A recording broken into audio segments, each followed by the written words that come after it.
I appreciate the opportunity to talk to you all today. I'm going to discuss the evaluation of the cardiac and pulmonary risk in the pre-op patient. I'm Adam Schaefer. I'm a hospitalist at Brigham and Women's Hospital and an assistant professor of medicine part-time at HMS.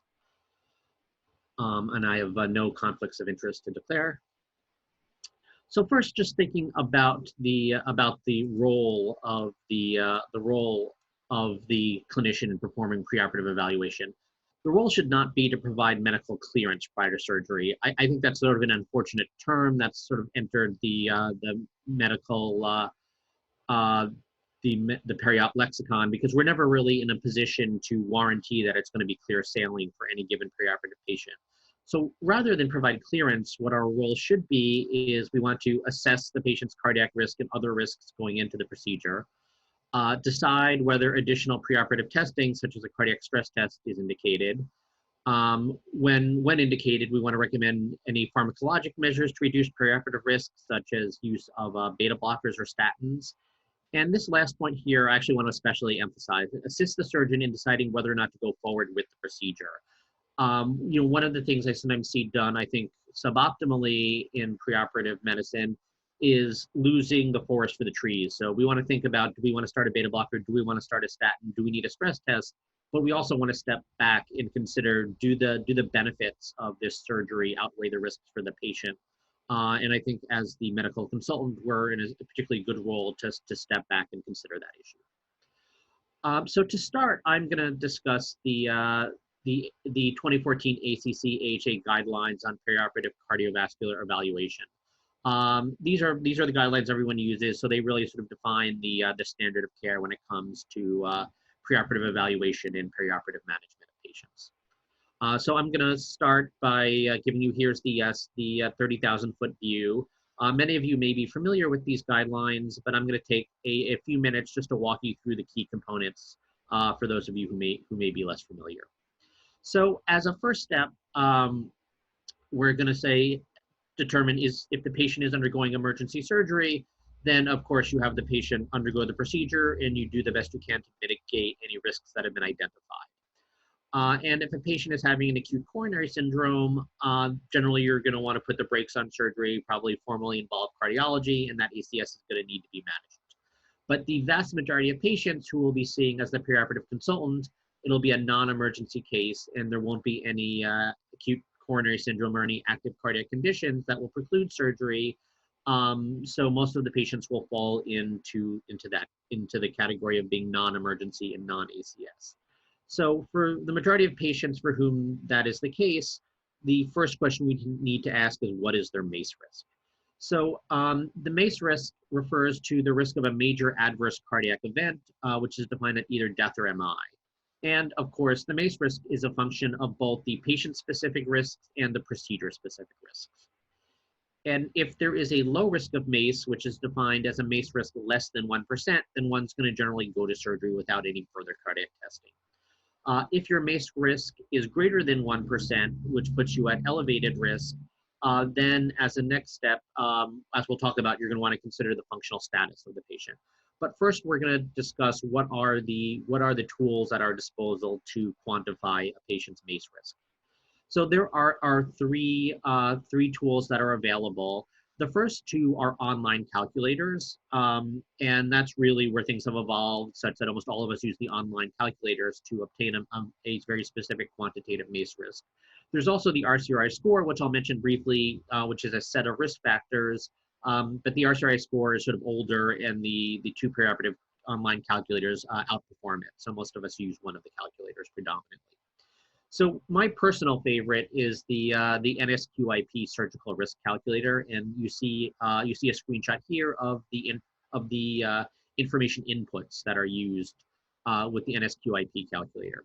So it may look like there's a lot of fields here and a lot of information to put in. As someone who uses it a lot, it doesn't take very long to put in this information. This is all very sort of basic clinical information.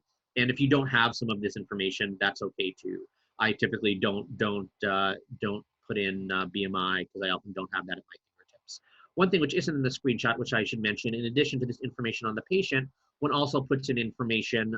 There's a list of what procedures, and you pick what is the surgical procedure the patient is undergoing. And once you input that information, what you get as output is seen here. So first I want to highlight the right here, the risk of cardiac complication. This corresponds to the MACE risk. So one of your first questions is there MACE risk greater than or less than 1%? And this category here, cardiac complications, is the MACE risk. So that's usually the first thing that you hone in on. But one of the reasons I am generally a fan of the NSQIP calculator is it gives you the risk of not just MACE, but it gives you the risk in multiple other domains. You can see here, you get the risk of serious complications, any complications, you get the risk of pulmonary complications such as pneumonia, and you also get a risk of death. And I find it very helpful to sort of zoom out and think about the risk in all the domains, because one of the mistakes I see commonly when I see preoperative evaluations performed is getting on blinders and only focusing on the cardiac risk. Because I like to say a little bit sort of cynically that non-cardiac death is still death. So one needs to consider the mortality risks for the patient, not just of cardiac complications, but also of other complications. And this calculator does a good job of providing you information on an array of different clinically relevant risks to the patient. So here we see one of the other cardiac MACE calculators, often called the Gupta calculator, after the authorship of the paper that generated this. And there's less information that you put in on this calculator. You just get, as you see, age, creatinine, ASA class, and their functional status, and then the procedure. That also gives you less information output. So it just gives you the risk of perioperative MI or cardiac arrest. So it just gives you the MACE risk. It doesn't give you the risk in other domains, as does the NSQIP calculator. And here you see the RCRI, which lists six different risk factors that put you at increased risk of adverse perioperative events. In general, once you have an RCRI score of 2 or more, that corresponds to an elevated MACE risk. But there has been some recent literature that has compared the performance of the RCRI to the online calculators, and most of that literature suggests that the online calculators outperform the RCRI. So I still have the RCRI in my mind in the background as sort of a rule of thumb to give me sort of a quick and dirty sense of what the patient's risk is. But when I'm actually deciding how to clinically proceed or go forward, I'll usually use the NSQIP calculator as the dispositive mechanism of assessing MACE risk. So as we talked about, you get your MACE risk, and if your MACE risk is low risk, so less than 1%, then generally you're going to want to go forward with surgery without additional testing. However, if your MACE risk is greater than 1%, which puts you at elevated risk, then you're going to want to consider the patient's functional capacity. So functional capacity is measured in METs. Most of you are probably generally sort of familiar with what degree of physical activity corresponds with how many METs. But a typical scenario is, can you walk up a flight of stairs carrying a bag of groceries? If you can do that, generally you're going to exceed the 4 METs threshold. That will generally have you go forward with surgery, even if your MACE risk is greater than 1%. If you're able to sort of do a good job cleaning your home and do basic and moderate housework, that will also generally put you above 4 METs. And to step back, the reason we care about your METs and your functional capacity, the way I think about it is it's basically a poor man's stress test. That you're saying, can you walk up 2 flights of stairs without any cardiac symptoms? If you do, that puts you at lower risk for having clinically significant CAD, and that makes us more comfortable with going forward with surgery. I want to emphasize when you're asking about someone's functional capacity, you're asking about that in the absence of cardiac symptoms. So can you walk up 2 flights of stairs carrying a bag of groceries without chest pain or without major dyspnea? So now we're going to turn our attention to some of the pharmacologic interventions that are available to reduce perioperative risk. And the first one we're going to talk about is beta blockers. So beta blockers do appear to be of benefit in selected patients who are at elevated risk of perioperative cardiac events. Sort of keep it simple, if there's one thing you're going to remember about beta blockers, it's the class 1 indication for beta blockers. which is very simply that if you're on a beta blocker going into surgery, you want to continue patient on that beta blocker perioperatively. That seems simple, though in my clinical experience, certainly the beta blocker that the patient may have been on as an outpatient, sometimes those fall off in the hospital. So, being careful about that and making sure that the beta blocker the patient is on as an outpatient is continued during the perioperative setting, is important. And I also want to clarify that when we say we want to continue the beta blockers to run on the outpatient in the perioperative setting, it doesn't necessarily have to be the exact same beta blocker. Sometimes, for various reasons, we'll move to shorter acting beta blockers, in the hospital with hold parameters. But the bottom line is, if they're beta blocked as an outpatient, you want to make sure that that beta blockade is continued in the perioperative setting, because beta blocker withdrawal can be dangerous, especially in the setting of the increased adrenergic tone that occurs around the time of surgery. So having said that, that provides us clear guidance about what we do with patients who are on beta blockers as an outpatient. And patients who aren't on beta blockers, it's not really settled exactly what we should be doing, although I'll talk about some of the data that is available. So the predominant large prospective randomized controlled trial of perioperative beta blockers to reduce perioperative risk was the POISE trial, the perioperative ischemic evaluation trial. This trial enrolled about 8,400 patients who were undergoing non-cardiac surgery who had at least one cardiac risk factor. So we generally consider these to be intermediate risk patients. In these patients, all of whom were beta blocker naive, so none of these patients were on beta blockers going into it, they were randomized to either placebo or controlled release metoprolol. 100 milligrams was given a few hours before surgery. A dose was given immediately post-operative based on their heart rate. And then the patients got 200 milligrams of the controlled release metoprolol daily for the 30 days post-op. So the primary endpoint, which was 30-day cardiac events, the primary endpoint was lower in the beta blocker group compared to the placebo group. The rate of 30-day cardiac events was 5.8% in the beta blocker arm versus almost 7% in the placebo arm, and that difference was clinically significant, or was, I should say, statistically significant. However, and this was the big rub of the trial, and why this trial caused a significant amount of consternation for those of us who spend a lot of our time in periop land, is the mortality rate was higher in the beta blocker group compared to the placebo group. And that increased mortality rate in the beta blocker group seems to have been driven to a large degree by the increased rate of stroke. So the stroke rate in the beta blocker group was almost twice that of the placebo group. And some of you may already have intuited some of the reason for that, which is, when you hear about the details of this trial, taking patients who are beta blocker naive and having them on 200 milligrams of toprol daily, that's a lot of beta blocker for patients who haven't seen beta blockers before.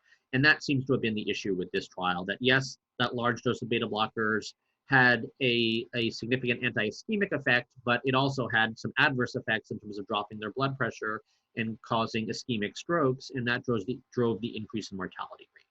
So, as I said, the general view of this trial is that the dose of the perioperative beta blockers given was probably excessively large, and so led to an increase in the stroke rate. So the bottom line from this trial is giving high doses of beta blockers without dose titration to beta blocker naive patients right before surgery increases mortality. A lot of you have probably some important questions arising from this trial, and these are some significant questions which unfortunately we don't have good data to answer, which are, what if we gave moderate dose beta blockers? And what if we gave those moderate dose beta blockers, let's say, a week or maybe even a month before surgery, ideally titrated them up to our goal heart rate and blood pressure? In that setting, if I had to guess, I think there's a good chance the net effect of beta blockers would be positive, but we unfortunately don't have good prospective RCT data to answer these questions. So we do have some retrospective data, which I want to briefly mention. So there was a large retrospective cohort study that examined the benefits of perioperative beta blockers stratified by the cardiac risk of the patient. So patients were undergoing non-cardiac surgery, predominantly orthopedic and abdominal surgeries. And if patients were on beta blockers going into surgery and right after surgery, they were considered to be on prophylactic beta blockers. And those patients were compared to propensity matched patients who weren't on beta blockers.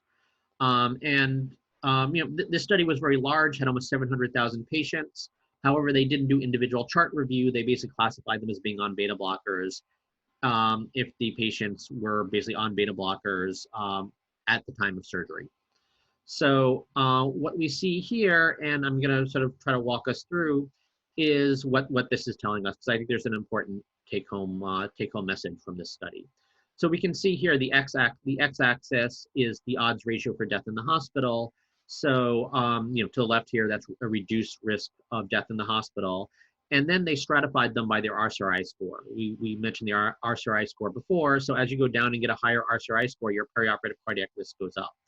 And what we're seeing here is a comparison for odds ratio for death in the hospital for patients who are on beta blockers compared to patients who weren't on beta blockers, stratified by their cardiac risk. And as you can see here, as your RCRI score goes up, so as your risk goes up, your odds ratio for death in the hospital goes down. So, this certainly suggests, albeit with retrospective data, that that there are patients who are at higher cardiac risk for whom being on perioperative beta blockers is likely to be beneficial. So as your RCRI score goes up, the benefit from beta blockers increases, and beta blockers confer a mortality benefit with an RCRI score greater than or equal to 3.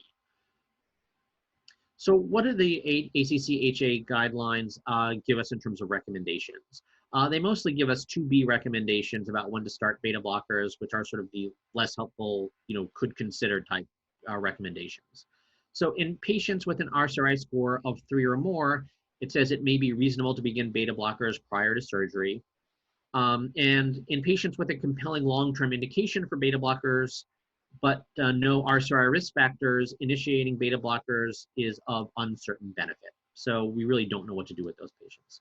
There is a class 3 recommendation that I want to highlight, which is beta blocker therapy should not be started on the day of surgery. And that is based on the POISE data that we reviewed a few slides ago that said starting certainly high dose beta blockers within 24 hours of surgery resulted in increased mortality. So we don't want to be starting beta blockers on the day of surgery or within 24 hours of surgery. So those are where we are with beta blockers. But as I said, if you remember one thing, it's that class 1 indication for beta blockers, which is if they're on a beta blocker as an outpatient, you want to make sure that you continue the patient on beta blockers perioperatively. So now I'm going to turn our attention to statins.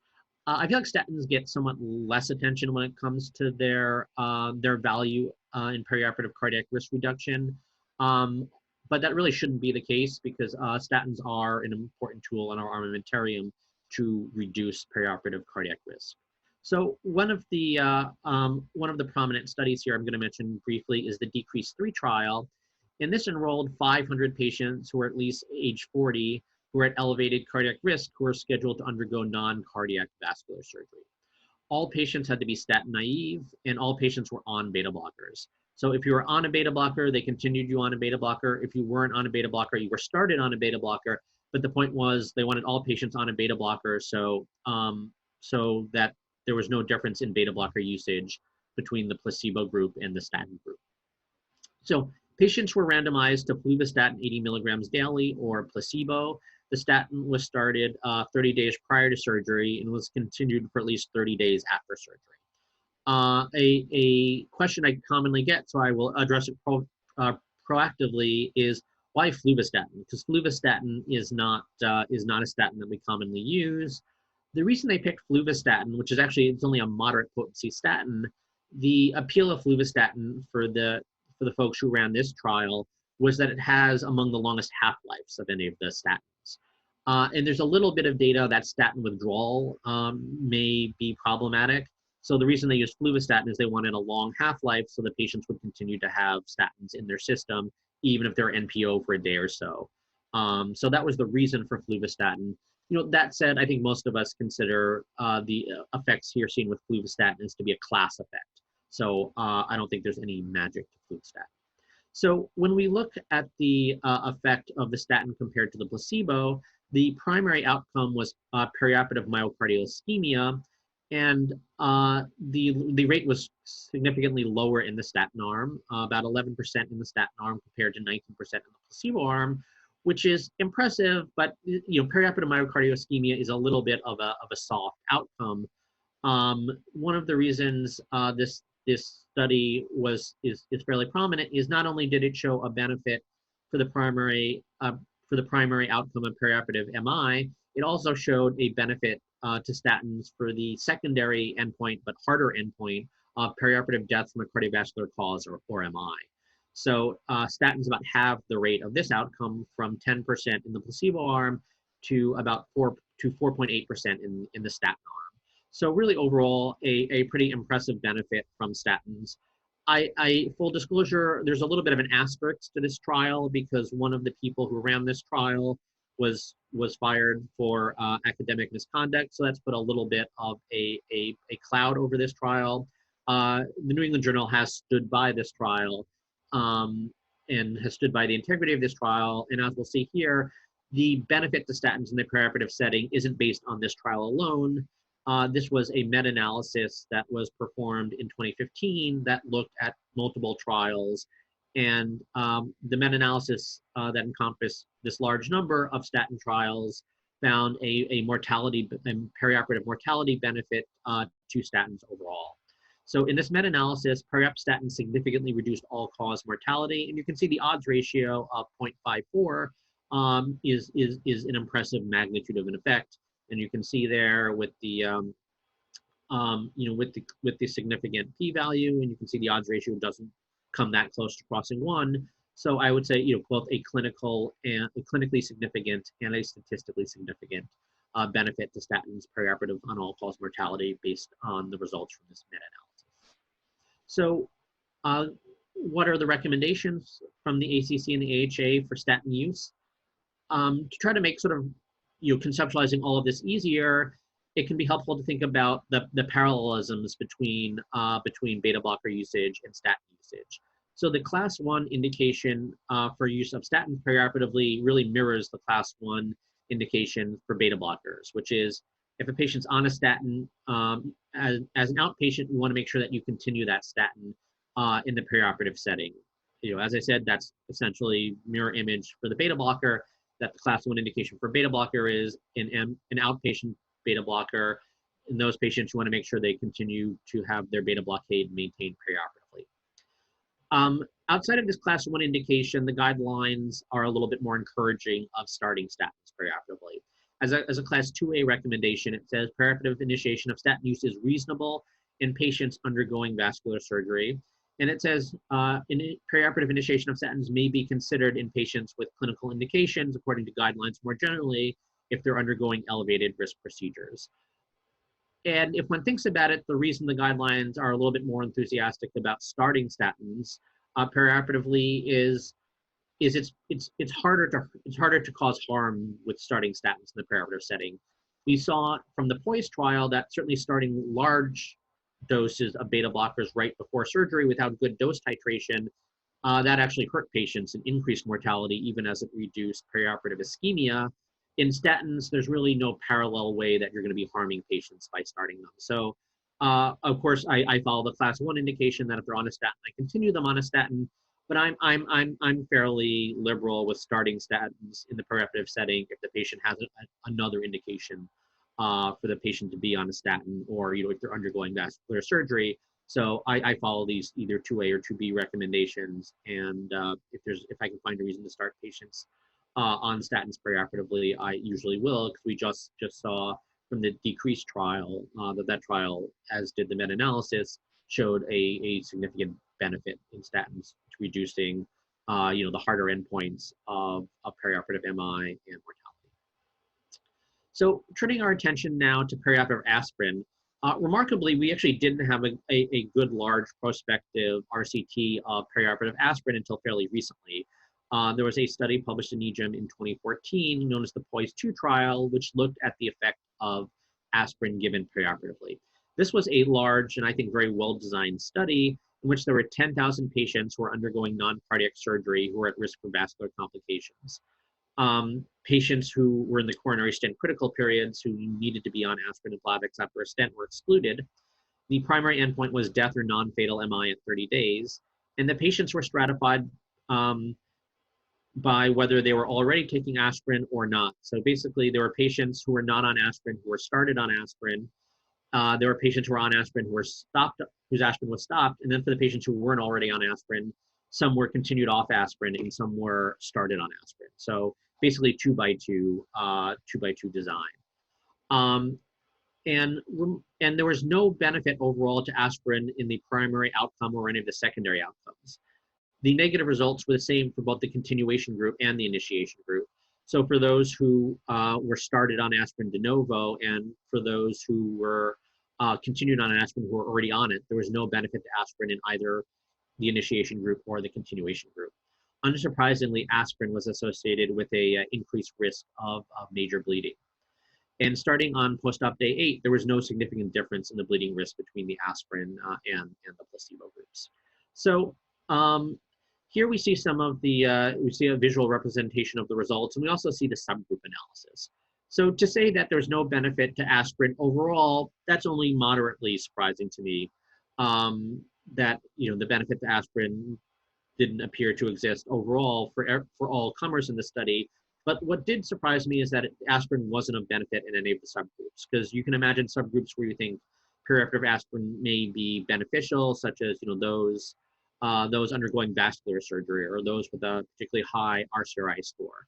And you can see there on the right in the subgroups, they looked at multiple subgroups, and in none of the subgroups was perioperative aspirin beneficial relative to placebo. So, that said, what is the clinical upshot of these data? So I certainly don't stop all my patients who are on aspirin going into surgery. The way this study has really changed my clinical practice is when I have the discussion with the surgeon over the risks and benefits of aspirin.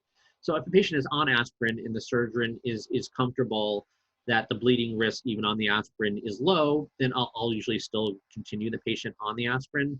However, if the surgeon expresses some concern about the bleeding risk of the patient being on aspirin, prior to this study, I would dig in a little bit more and say, no, we really need to continue the patient on the aspirin. We can always transfuse them, and we need to accept that bleeding risk. Given the results of this study, I am a little bit more moderate in that position, and I'm more willing to hold the aspirin if the surgeon is concerned about the bleeding risk, given the inability of this study to demonstrate a significant benefit to aspirin perioperatively. So the bottom line here is aspirin was not beneficial in reducing 30-day death or non-fatal MI overall or in any of the subgroups analyzed. So one question that often comes up that I want to talk about for a moment or two is what should we do with the ACE or the ARB perioperatively? Because the AHA guidelines say not a lot of data, but there's no specific, the guidelines don't support holding the ACE or the ARB around the time of surgery. Published since the guidelines were released, this study was a prospective cohort study that looked at about 1,500 patients, about a third of whom were on an ACE or an ARB who were undergoing non-cardiac surgery. The primary endpoint was all-cause death, stroke, or MI after non-cardiac surgery at 30 days. And about a quarter of the patients had their ACE or ARB held.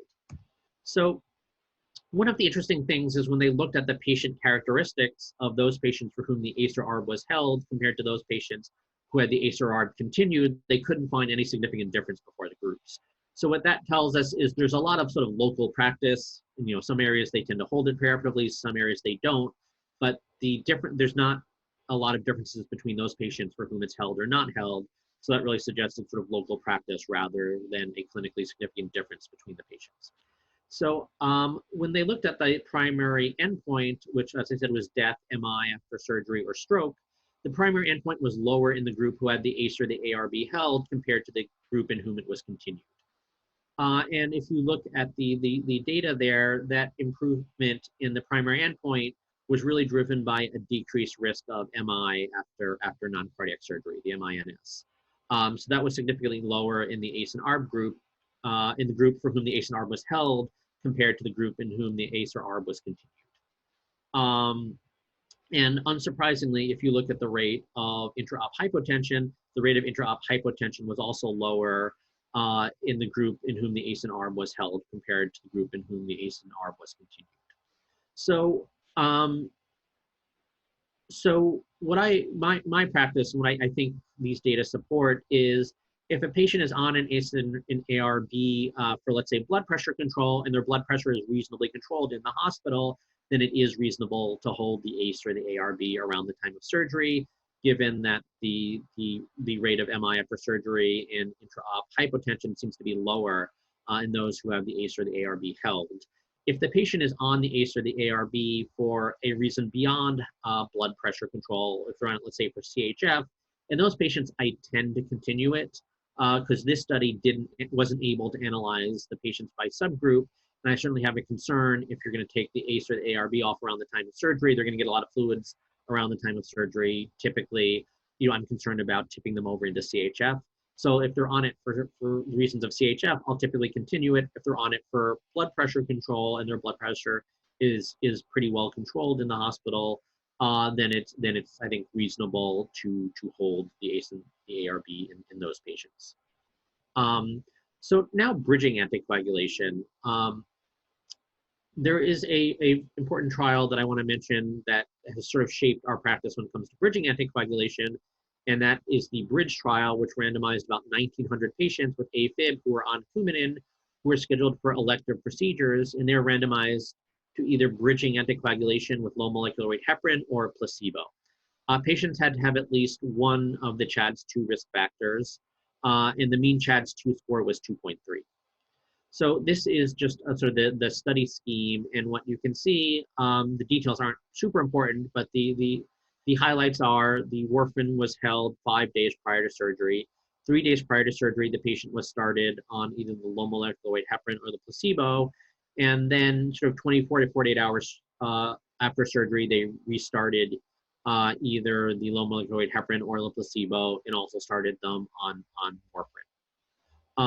And what we see in terms of the results are for the primary outcome, which was risk of arterial thromboembolism, there was no difference between the bridging and the no bridging group. So those who were bridged did not have a significantly lower risk of strokes and thromboembolic events.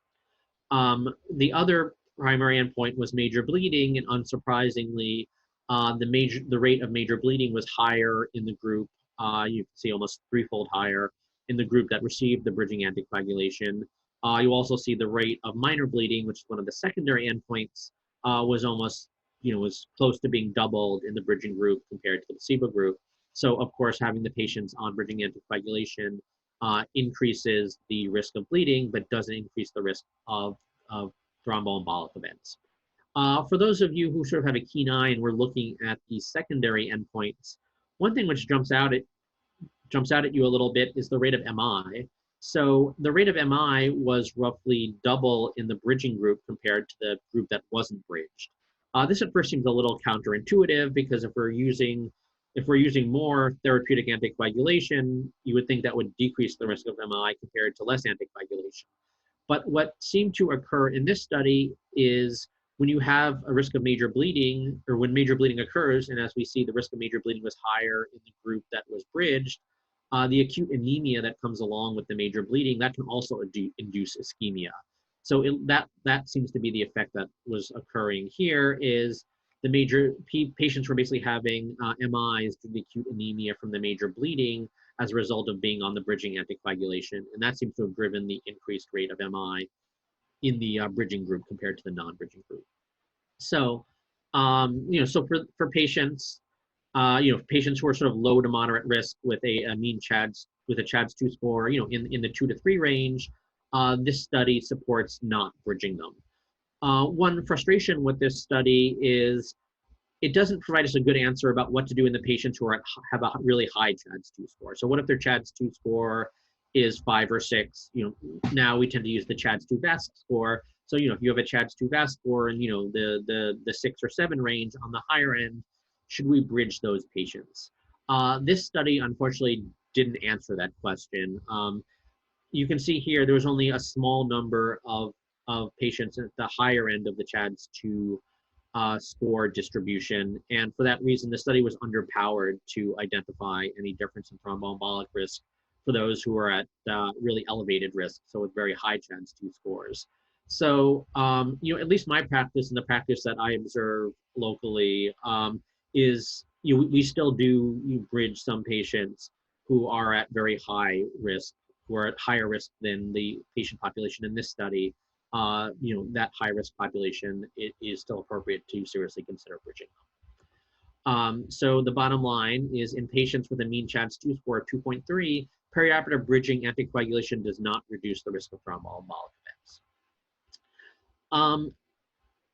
Given that we're seeing so much more DOAC use as therapeutic anticoagulation in our AFib patients, that sort of takes the bridging question out of the equation, because in patients who are on DOACs, they get out of your system fairly quickly, so we can stop it typically 2 to 3 days prior to surgery, and giving the relatively quick on and quick off.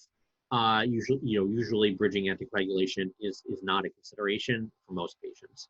And I wanted to put up this figure just because it provides some helpful guidance as to when you want to stop the DOAC prior to surgery and when you want to restart the DOAC. So I'm not going to sort of go through all the different DOACs and all the different scenarios, but I wanted to sort of show this, if nothing else, as a bit of a reference slide, as a thoughtful approach to stopping DOACs prior to surgery and then restarting them, in our patients who are on the DOACs for AFib. So now I'm going to turn our attention to perioperative pulmonary complications. Perioperative pulmonary complications are often given less attention and are often less interesting to a lot of us who do perioperative medicine, including me, partially because we don't have that many interventions to reduce the perioperative pulmonary risk. So we're good at identifying risk, but absent a lot of interventions to reduce that risk, identifying the risk becomes less sort of clinically important.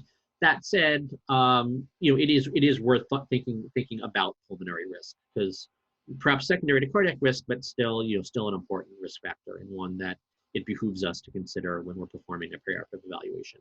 So here we see that there are a bunch of perioperative pulmonary risk scores. You see one there on the left. Most of those are fairly intuitive. So this looked at almost 6,000 patients at 63 centers.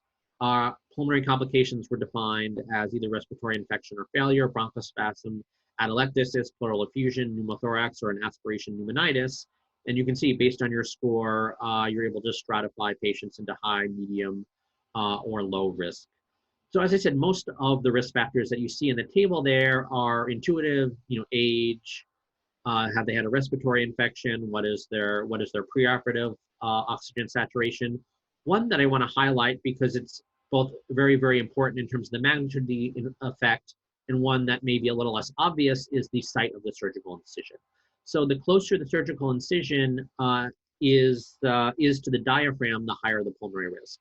Which, if one thinks about it, makes sense, because if the surgical incision is close to the diaphragm, then taking a deep breath is going to be very, very painful. And if taking a deep breath is very painful, you're going to get more atelectasis, and with more atelectasis, you're at higher risk of pneumonia and other pulmonary complications. So that's sort of probably the mechanistic chain by which having the surgical incision be close to the diaphragm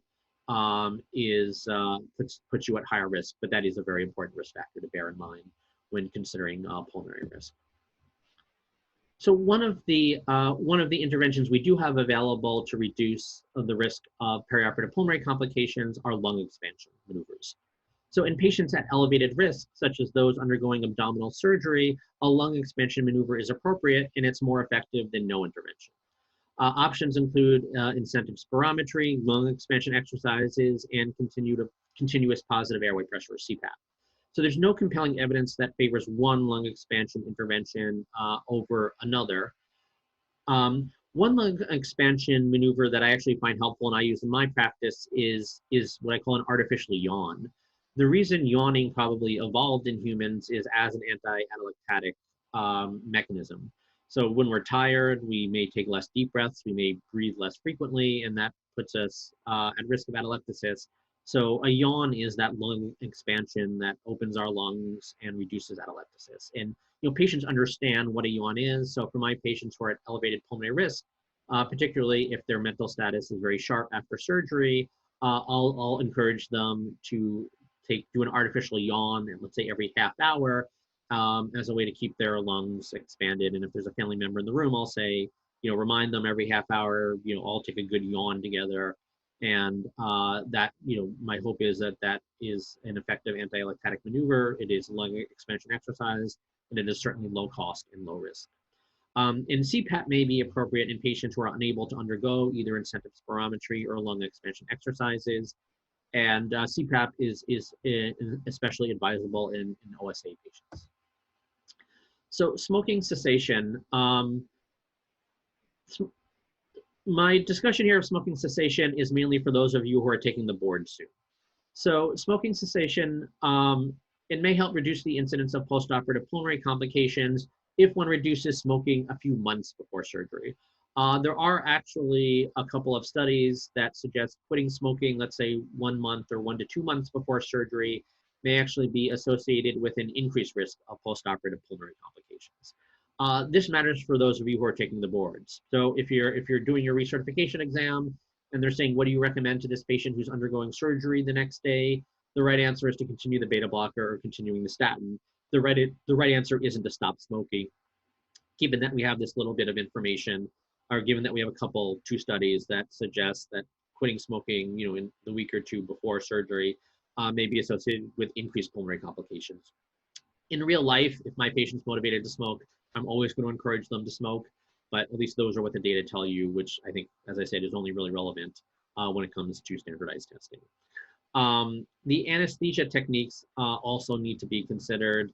So, long-acting neuromuscular blockade, such as with pancuronium, given that it can have some residual weakness, that is associated with increased risk of postoperative pulmonary complications. And up until recently, we didn't actually have good data on this. We now more recently do have some studies that confirm what we expected, which is using spinal or epidural anesthesia as compared to general anesthesia can also reduce the incidence of postoperative pulmonary complications. That actually can be a really important point, because when one's thinking about, let's say, a patient who may have advanced COPD, who's on oxygen at home, who, let's say, really needs surgery, the prospect of putting them on a ventilator for surgery can be very worrisome, because you're always concerned, are you going to be able to get them off the ventilator given their severe underlying pulmonary disease? In those cases, it's really worthwhile having a conversation with your anesthesiology colleagues to say, can this procedure be done not under general anesthesia? I've been consistently impressed with the ability of my anesthesiology colleagues to do a wide variety of procedures, not under general anesthesia, under regional anesthesia, if it's really important. There's even been a small number of patients who've had to have their hip fractures repaired that we've been able to do under not under general anesthesia, under spinal anesthesia, because we were very, very concerned that their underlying lung disease would prevent us from getting them off the ventilator. So in patients who are at high pulmonary risk, that's really an important conversation to have with anesthesia, which is, do we need to put the patient under general anesthesia to begin with? So now I'm going to finish up with sort of a bit of a potpourri of a few sort of perioperative topics relevant to specific populations. So I mentioned before the hip fracture patients. The key thing to know about hip fracture patients is don't delay and don't dawdle. You can see there, this was a large retrospective study of over 40,000 hip fracture patients. And you can see when you look at the 30-day mortality, those patients for whom you wait more than 24 to 36 hours, and certainly if you're waiting more than 48 hours, those patients do worse in terms of their 30-day mortality.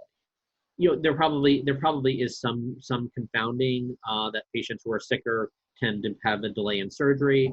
So while I acknowledge there may be some confounding in this data, there's other data that supports this.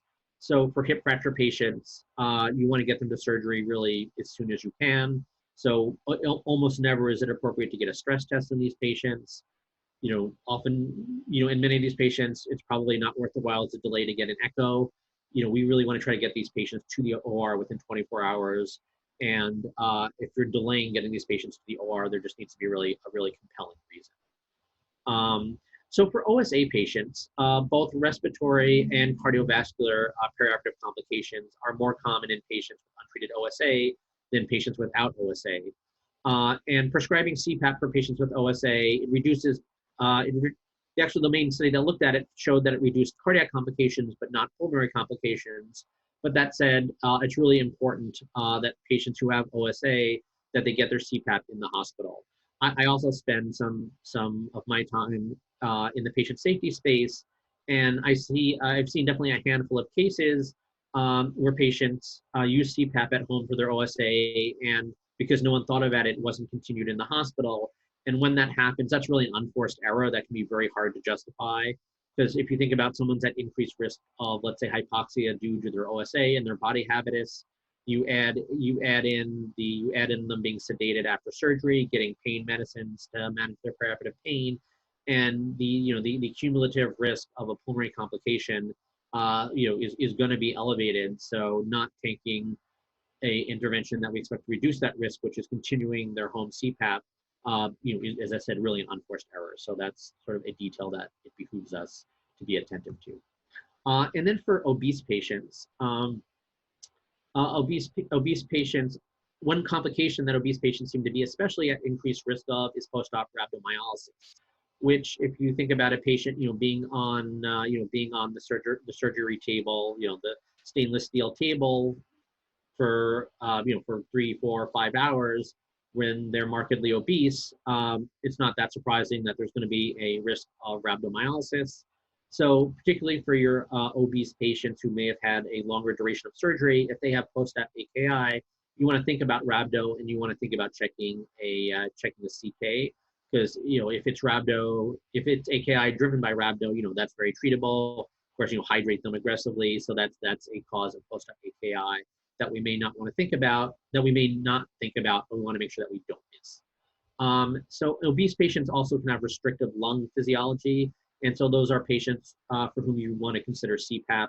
And as I said, if they're on CPAP at home, please definitely make sure that CPAP gets continued in the hospital perioperatively. So frailty, this is actually one of the sort of newest areas that is starting to get traction in the perioperative literature, which is the importance of frailty. You see there's the Fried Frailty Index. I find all the frailty indexes a little bit cumbersome to operationalize. For instance, the Fried Frailty Index asks you to measure their grip strength. So yeah, I said I think that limits its use of specific frailty indexes in practice. However, a lot of us sort of have a gestalt idea of frailty, and what the data show us is that frailty is an independent, I should say, independent risk factor for adverse outcomes in the perioperative setting. So here you see on the left, it's ASA class. That's the ASA class, American Society of Anesthesiologists class, which is basically a scale of how sick the patient is or what their level of systemic disease is. And when you add a measure of frailty to the ASA class, you get a better ability to predict if that patient is going to be discharged to a nursing facility. And similarly, on the right there, you see a measure of what they say Lee alone, that's the revised cardiac risk index. And when you add frailty to the RCRI, you also get better ability to predict if the patient is going to need to go to a skilled nursing facility. So I think the reason this matters is that when you have your sense of frailty, the data show us that in our frail patients, that is a risk factor separate and above whatever risk we've identified through, let's say, the NSQIP calculator or the other risk measurement tools that we use. So frailty is important. And I think this is actually an area where we're going to see a surge of literature or a surge of studies in the perioperative literature, because this is an area that we're seeing a lot more focus on. This also drives some of what we're seeing in terms of having geriatricians co-manage patients perioperatively. So yeah, this is a really important area to think about. So now to finish, we have a couple of multiple choice questions. So I'll read this and then pause so that you can think about the answer. So you are asked to perform a pre-op evaluation on a 71-year-old female who has a history of hypertension, diabetes type 2 on metformin, hyperlipidemia, and osteoarthritis, who is scheduled for a left knee replacement tomorrow. Physical exam is unremarkable. Medications include metformin, amlodipine, and atorvastatin. I should also say if you put her into the NSQIP calculator, you're going to get a MACE risk less than 1%. So which of the following is the most appropriate recommendations for the patient? Do you want to start her on atenolol? Do you want to continue her atorvastatin? Do you want to start her on aspirin? Or do we want to get either a preoperative nuclear or preoperative EKG stress test? So I will pause a moment for you to think about it. So in your mind, circle the answer which you think is correct. So for this answer, the correct answer is B. The patient should be continued on her atorvastatin in the preoperative period. As we talked about, the major class 1 recommendation for perioperative statin use is if the patient is on a statin as an outpatient, you want to continue the patient on a statin perioperatively. That was the case here. So this patient should definitely be continued on the statin. When we think, it's also important to think why the wrong answers are wrong. So we wouldn't want to start the patient on a beta blocker because from the POISE-2 trial, we know that starting patients on a beta blocker right before surgery has the potential for harm. We also mentioned the AHA guidelines make that as a class 3 recommendation that you do not want to start, you should not be starting beta blocker within the 24 hours around the time of surgery. The POISE-2 trial, which looked at aspirin, showed us, perioperative aspirin, showed us that there was no evidence to support a recommendation to start aspirin preoperatively. So answer C, which was to start aspirin, is incorrect. And as I mentioned on the question STEM, which you probably intuited, this patient's MACE risk is less than 1%. It's pretty low at 0.1%. So there is no indication to get a preoperative stress test in this patient, regardless of modality. So no indication for either an EKG or a nuclear stress test in this patient. So now turning to question 2 here. So we have a 74-year-old male who's being admitted in 2 days for a right total knee replacement. His past medical history includes OSA on CPAP, obesity, hypertension, and chronic kidney disease. His MACE risk is 0.7%. And outpatient medications include amlodipine, simvastatin, and atenolol. So which of the following is the most appropriate recommendation in this patient? The patient's beta blockers should be held to avoid intraoperative hypotension. The patient should undergo a preoperative nuclear stress test. The patient should undergo a preoperative EKG stress test. The patient should continue his CPAP while he's in the hospital, or given the patient's cardiac risk, the surgery should be canceled. So I'll give you guys a moment to consider which answer you think is correct. So the correct answer here is D. The patient should continue his CPAP while in the hospital. As we talked about, perioperative CPAP in OSA patients has been found to reduce cardiovascular complications. So if the patient is on CPAP as an outpatient, you definitely want to make sure that you continue the patient on his CPAP as an inpatient. So continuing the patient's beta blocker perioperatively and those who are already on it is a class 1 recommendation. There is no reason to stop the patient's beta blockers. As you know, that's the opposite of what we want to do. We should continue it.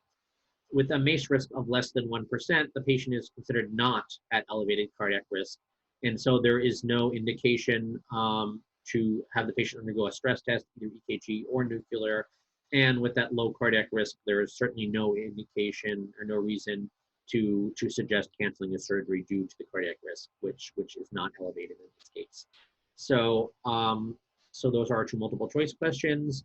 Here's the last slide. We have some references, and I want to just end by saying thank you very much for the opportunity to discuss this area, and thank you for taking the time to listen to my presentation. Thank you.